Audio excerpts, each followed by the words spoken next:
The unexpected email. It was a quiet Monday evening when I received an email that completely changed the direction of my week. I had just come home from work, made myself a cup of tea, and sat on the couch to relax. When I checked my inbox, I noticed a message titled, "Invitation to participate in an international project." At first, I thought it was spam. I almost deleted it without reading. But then I recognized the name of the sender, Dr. Melissa Carter, a professor I met briefly during a workshop last year. She was well known for her research in digital communication systems, and I remembered how impressed I was by her presentation. The email explained that she was assembling a small international team for a 3-month research project focused on improving remote work technologies. According to her, someone from the workshop had recommended me because of my communication skills and problem-solving abilities. She wrote that the project would be fully online with weekly meetings and collaborative tasks, and she wanted to know if I was available to join. For a moment, I simply stared at the screen. I had never been invited to an international project before. The idea of working with people from different countries was exciting, but it also made me nervous. Was I good enough? Did I really have the skills they expected? Would my English be strong enough for professional discussions? I took a deep breath and read the email again. This time, I paid attention to the last sentence. If you are interested, please reply within 3 days. I believe you could make a valuable contribution. Her confidence in me made everything feel more real. I put my tea down, stood up, and walked around my apartment for several minutes, trying to think clearly. My mind was full of questions and possibilities. This opportunity could open new doors for me, but it also came with responsibilities that I wasn't sure I was ready for. Eventually, I sat back on the couch and opened a new message. My fingers hovered over the keyboard. I knew that whatever decision I made would affect the next few months of my life.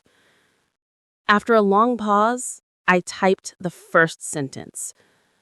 After staring at the blank email for what felt like forever, I finally gathered enough courage to reply to Dr. Carter.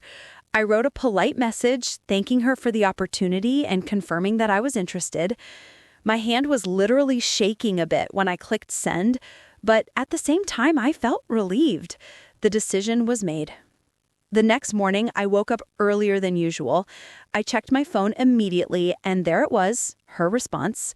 She wrote, "Great to have you on board. Our first meeting is on Thursday at 5 p.m. GMT. I'll send the project document shortly." Suddenly, everything became very real.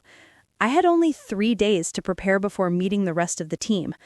I realized that if I wanted to make a good first impression, I needed to organize myself. First, I printed the project outline she sent. It was detailed and professional, describing the main goal: creating a more efficient virtual collaboration model that could be used by companies around the world. The document mentioned tasks related to data analysis, communication strategies, user experience evaluation, and technical testing. It was more complex than I expected, but also more fascinating. The team members' backgrounds were included as well. A software engineer from Germany, a communications specialist from Japan, a UX designer from Brazil, and a project manager from Canada. I felt a mix of excitement and anxiety.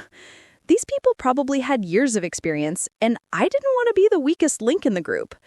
To prepare, I decided to spend the next few days improving my knowledge. I watched videos about remote work tools, read articles about digital communication, and reviewed the notes I took during last year's workshop. I even practiced speaking English aloud because I knew the meetings would be fast and full of technical discussions. On Wednesday evening, I tested my microphone, webcam, and internet connection multiple times. I cleaned my desk, organized some notebooks, and prepared a bottle of water next to my laptop. I wanted nothing to go wrong during the meeting. But even after all that preparation, I still felt nervous. At one point, I sat back in my chair and asked myself, what if I don't understand what they're saying? What if I make mistakes? What if I freeze during the meeting? Then I remembered the last sentence Dr. Carter wrote. I believe you could make a valuable contribution. That simple sentence gave me confidence again. Maybe I didn't need to be perfect. Maybe I just needed to try my best and learn along the way. By the time I went to bed, I felt more ready. Still nervous, but ready. Tomorrow would be the first meeting, and I had no idea what to expect. The first international meeting. Thursday arrived faster than I expected. All day at work, I kept thinking about the meeting. Even simple tasks felt harder because my mind was busy imagining what could go wrong or what could go right. When I finally got home, I changed into a clean shirt, fixed my hair, and set up my laptop on the desk I had prepared the night before. At exactly 4:58 p.m., I logged into the meeting room early, hoping to look professional. I checked my camera angle one last time and tried to relax my shoulders. For a few seconds, I was alone in the virtual room, staring at my own nervous reflection on the screen. Then, one by one, the other participants joined. The first was Daniel, the software engineer from Germany. He seemed calm and focused, with headphones on and a tidy background behind him. He greeted me with a friendly hello, and I replied as confidently as I could. Next was Mai, the communication specialist from Japan. She smiled warmly as soon as her camera turned on. Her background was full of colorful sticky notes, and she explained that she used them to keep track of ideas. She spoke softly, but her English was very clear. Then Lucas, the UX designer from Brazil, joined the call. He had an energetic vibe, and the first thing he said was, "Hi everyone! Hope you're all ready for this adventure." His enthusiasm made the atmosphere lighter. Finally, Sarah, the project manager from Canada, entered the meeting. She had a professional and calm presence, exactly what you'd expect from a manager. She introduced herself quickly and then greeted each of us by name, which made me feel included immediately. A few moments later, Dr. Carter joined the call. Seeing her again, even through a screen, made me feel a bit nervous, but she began the meeting with such confidence and warmth that I quickly relaxed. "Welcome, everyone," she said. "I'm excited to have you all on this project. Each of you brings something unique to the team." She asked us to introduce ourselves briefly. When it was my turn, I took a deep breath and spoke. "Hi, I'm really excited to be part of this project. I've been interested in digital communication for a long time, and I'm looking forward to working with all of you." For a second, I worried that I sounded too simple or nervous, but everyone smiled, and Daniel even nodded encouragingly. That helped a lot. Then the meeting became more technical. Dr. Carter explained our first task, analyzing how international teams communicate in virtual environments. We needed to collect data, study challenges, and propose solutions. She divided the work among us, and to my surprise, I was assigned to coordinate the communication workflow, a role more important than I expected. At first, I felt a small shock run through me. Why me? But Dr. Carter seemed confident in her choice, so I accepted the task. As the meeting continued, I noticed how different everyone's speaking styles were. Daniel was direct and clear. Mai chose her words carefully. Lucas used a lot of examples and gestures. Sarah summarized things quickly and efficiently. Despite our differences, the team felt balanced. When the meeting ended after an hour and a half, Dr. Carter said, "Communication is the heart of this project. Don't be afraid to share ideas. Even small details matter." As the call ended and the screen went dark, I sat back in my chair. Although I was tired from the stress, I also felt something new: belonging. I had survived my first international meeting, and surprisingly, I hadn't embarrassed myself. Instead, I felt like I had taken the first step into something bigger than I imagined. First task, first challenge. The day after our meeting, I sat at my desk determined to start working on my assigned task, coordinating the team's communication workflow.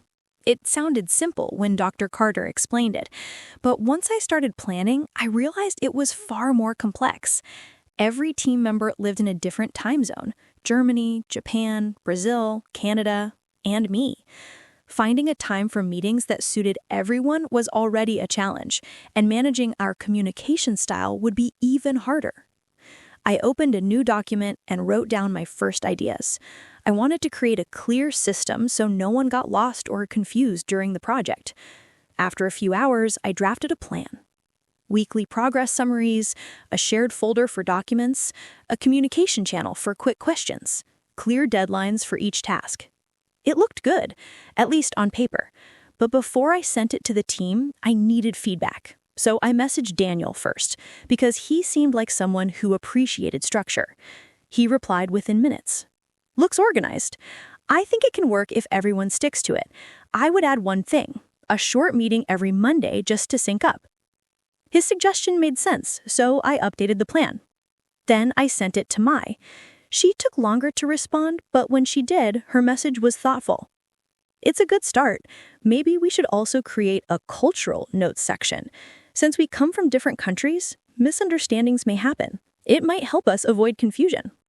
I hadn't even considered cultural differences in communication. Her idea was smart. Small misunderstandings could slow down the project, so I included her suggestion too. Next, I contacted Lucas. His message was short but enthusiastic. "Love the plan. Just make sure it doesn't get too strict. We need some flexibility for creative parts." I smiled when I read that. It was very Lucas style. I added a note about flexibility and open discussion spaces. Finally, I sent it to Sarah, the project manager. She reviewed it carefully and sent me a voice message, which made me nervous at first. But as soon as I pressed play, I relaxed. "This is impressive work. You managed to combine everyone's needs and preferences. Let's test this system for a week. If it works, we'll adopt it officially." When I heard those words, I felt a warm sense of accomplishment. It was the first time someone from an international team praised my organizational skills so directly. But things didn't stay smooth for long. 2 days later, we encountered our first major problem. During a group call, Daniel and Lucas disagreed about the data collection method. Daniel wanted a strict technical approach, while Lucas preferred a more flexible, user experience-driven method. Their voices didn't get loud, but the tension was obvious. Even through the screen, I could feel the atmosphere shift. For a moment, I froze. This was exactly the kind of misunderstanding I worried about, but now I had to handle it. I collected my thoughts quickly and said, "Maybe we can combine both approaches. Daniel, your method is great for accuracy, and Lucas, your method can help us understand user behavior better. What if we use both sets of data and compare them? It might give us a more complete picture." For a few seconds, no one said anything. Then Daniel nodded slowly. "That could work," he admitted. Lucas smiled. "Yeah, that's actually a good idea." The tension disappeared almost instantly. Even Dr. Carter, who was listening quietly, gave a small smile. When the meeting ended, I leaned back in my chair, exhausted but proud. I had solved my first real conflict in the team. It wasn't perfect, but it was enough to keep the project moving. Before closing my laptop, I received a short message from Sarah. "Great job today. Not everyone can calm down a disagreement that quickly." That one sentence stayed in my mind for the rest of the evening. Maybe I wasn't just part of the team. Maybe I was becoming someone the team could trust. Growing responsibilities. The following week passed faster than I expected. With the communication system in place, the team started to work more smoothly. Our shared folder slowly filled with research notes, data samples, charts, and early design sketches. Every day when I checked the platform, I saw new contributions from different time zones, and it made the project feel alive. But with this progress came more responsibility for me. One afternoon, I received an unexpected message from Dr. Carter. It was short, but important. "Can you join a private call at 7 p.m.? I'd like to discuss something." My heart dropped for a moment. I immediately worried. Did I do something wrong? Did I miss a deadline? Was she unhappy with the communication plan? I tried to calm myself before the call. At 7 p.m. sharp, I joined the meeting. Dr. Carter appeared on the screen, her expression calm and professional. "Thanks for joining on short notice. I wanted to talk to you about the progress we've been making." I nodded, trying not to show how nervous I felt inside. She continued, "I've been observing how you interact with the team. You handle conflicts well, you listen carefully, and you help people find common ground. That is a rare skill in international groups." I felt my shoulders relax slightly. She leaned forward and said something that caught me completely off guard. "I would like to assign you a new role, assistant coordinator for the project. It means you'll help oversee meetings, track progress, and support team communication at a higher level." For a few seconds, I couldn't speak. Me? Assistant coordinator in an international project? Dr. Carter smiled at my silence. She said, "I know it's a big responsibility, but I believe you're capable of handling it. And don't worry, you'll have my full support." I finally found my voice. I'm honored. And yes, I'd like to take the role. I'll do my best." "Good," she replied. "We'll announce it at the next meeting." When the call ended, I sat back and stared at my screen, trying to process what had just happened. A few weeks ago, I was living my normal routine. Now, I was helping coordinate an international research team.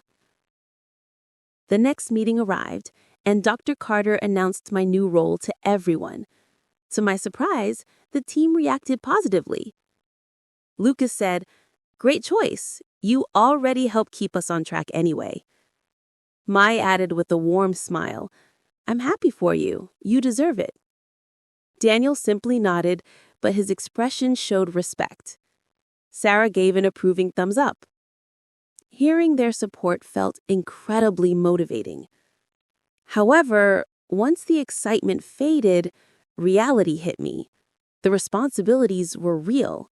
I had to plan meeting agendas, monitor deadlines, check progress reports, and help resolve misunderstandings.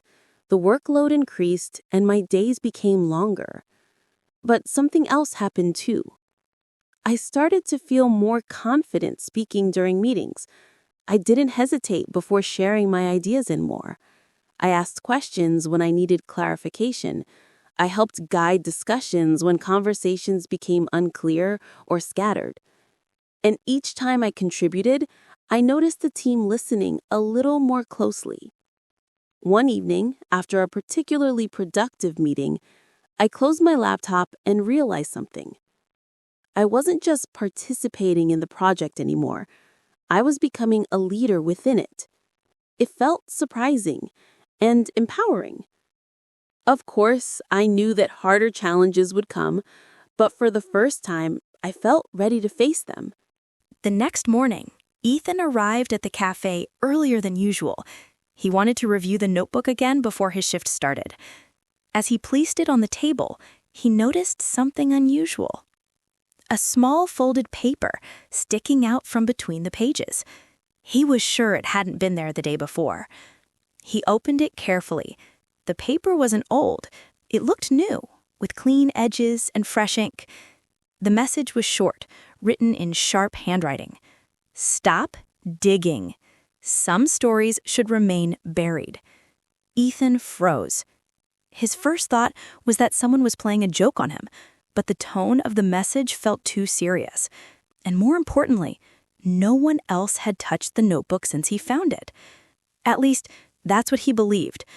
He checked the security camera, but the one pointed at the back area had been malfunctioning for weeks. He asked Mia, the owner, if anything unusual had happened lately. She shrugged and said the only strange thing was that a man in a dark coat had been asking about old records related to the cafe's previous owners. But Mia didn't think much of it. Ethan did. He knew the notebook wasn't random. The detailed entries, the missing pages, the emotional confession, and now this warning, it all pointed to something bigger, maybe even dangerous. During his shift, Ethan kept thinking about the message. Every customer who walked in made him feel slightly paranoid. Was one of them the person who left the note? Was someone watching to see what he would do next? Things escalated when around noon, the bell above the cafe door rang and a tall, middle-aged man entered. He wore a long charcoal coat and dark gloves, even though it wasn't cold outside. His expression was unreadable, almost too calm. He took a seat in the corner and kept his eyes on Ethan the entire time. Ethan tried to act normal, but he could feel the pressure of the man's stare. When he approached the table to take his order, the man didn't open the menu. Instead, he leaned forward and asked in a low voice, "Did you find something that doesn't belong to you?" Ethan's heart skipped a beat. He felt the notebook in his apron pocket, suddenly heavy, as if it were absorbing the tension in the room. He managed to answer casually, "I'm not sure what you mean." The man smiled, but it wasn't a friendly smile. "You will," he said. Then he stood up and left without ordering anything. Ethan didn't know what to think.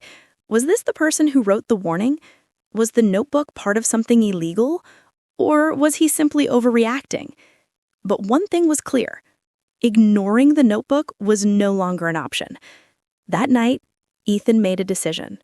Instead of avoiding the truth, he would uncover it, no matter how uncomfortable or dangerous it might be. And he knew exactly where he needed to start. The abandoned house mentioned in one of the notebook's entries. He had avoided going there until now, but the time for hesitation was over. The real investigation had just begun.